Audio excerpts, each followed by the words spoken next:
c'est vers mes 14 ans, que j'ai fait une curieuse expérience spirituelle non catholique, enfin plutôt dans le genre, alors je ne saurais pas décrire exactement, mais enfin c'est à la fois hindouisme, ésotérisme, enfin quelque chose comme ça, qui m'a fait d'un seul coup découvrir les valeurs spirituelles.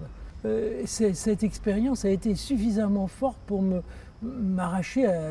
Enfin, j'aurais presque voulu partir sur les routes, vers des pays lointains, en fait ça ne s'est pas fait.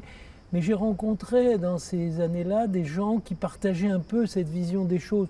Ce n'était pas du tout une secte, d'ailleurs, c'était des gens de bonne compagnie, mais qui étaient étonnés de voir ce petit bonhomme si enthousiaste de ça. Mais j'ai vite vu que j'en avais fait le tour, quoi, au bout d'un certain temps.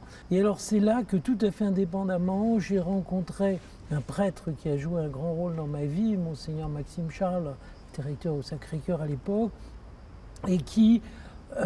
sentant ma quête, m'a révélé d'abord qu'il pouvait y avoir un christianisme mystique, qu'on n'était pas obligé de choisir entre le christianisme moralisant et la mystique non chrétienne. Mais au départ, je n'étais pas décidé, donc il discutait avec moi, il essayait de comprendre ce qui m'animait, quoi, parce que moi j'essayais de le convaincre de mon côté que j'avais raison et que lui il avait tort, et ainsi de suite. Enfin, et donc il s'est prêté à ce jeu. Alors là, entre-temps, j'avais 20 ans, quoi, mais jusqu'à ce que des amis m'amènent à faire une expérience de l'adoration eucharistique. Pour moi, elle était déterminante. J'ai des camarades, j'étais en Cagne à l'époque, sur Normale Sud, des camarades qui m'ont dit viens faire un temps d'adoration avec nous, justement à Montmartre. Et donc ils m'ont amené devant le Saint-Sacrement pendant 1 heure. Et le Seigneur a fait à peu près ce qu'il fallait pour que là, j'ai vraiment plus de doute. Parce que pour moi, ce qui était la chose difficile à accepter, c'était ce caractère, j'allais dire, précis, historique, localisé, on peut dire, du christianisme. Je disais à la limite qu'on me dise que Jésus est un grand initié, qu'il a ouvert des voies pour l'humanité nouvelle, moi je veux bien. Mais pourquoi vous voulez absolument que ce soit passé à Bethléem, né d'une vierge dans ces conditions, puis que maintenant ce soit l'Église catholique, et puis que ce soit ces sacrements-là, enfin, et que la splendeur de Dieu se soit comme comprimée dans des si étroites limites. Donc pour moi, ça a été le point sur lequel j'ai renaclé longtemps.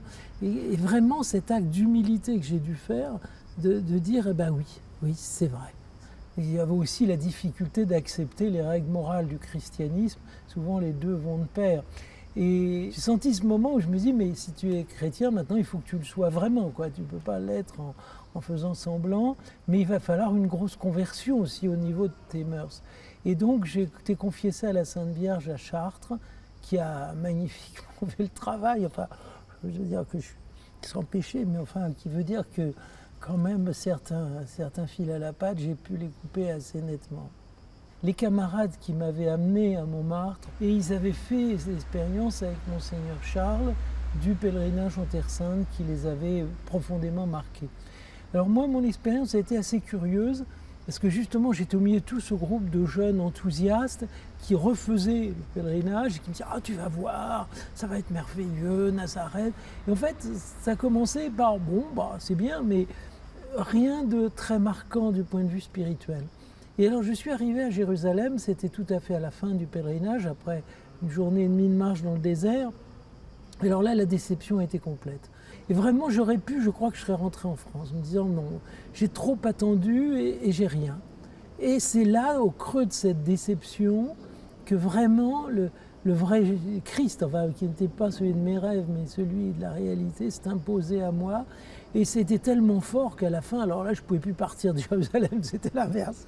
Et donc, j'étais extraordinairement heureux de prier des heures au Saint-Sépulcre, de revenir dans tous ces lieux. Et alors la grosse différence par rapport à ce que j'avais connu avant, c'est que justement, comme s'il y avait une personne vivante derrière, ça se renouvelait, quoi. C'était pas une expérience fugitive qu'ensuite on cherche vaguement à réactualiser, mais sans y parvenir vraiment. C'était quelque chose, c'était une source à laquelle je pouvais continuer à m'abreuver.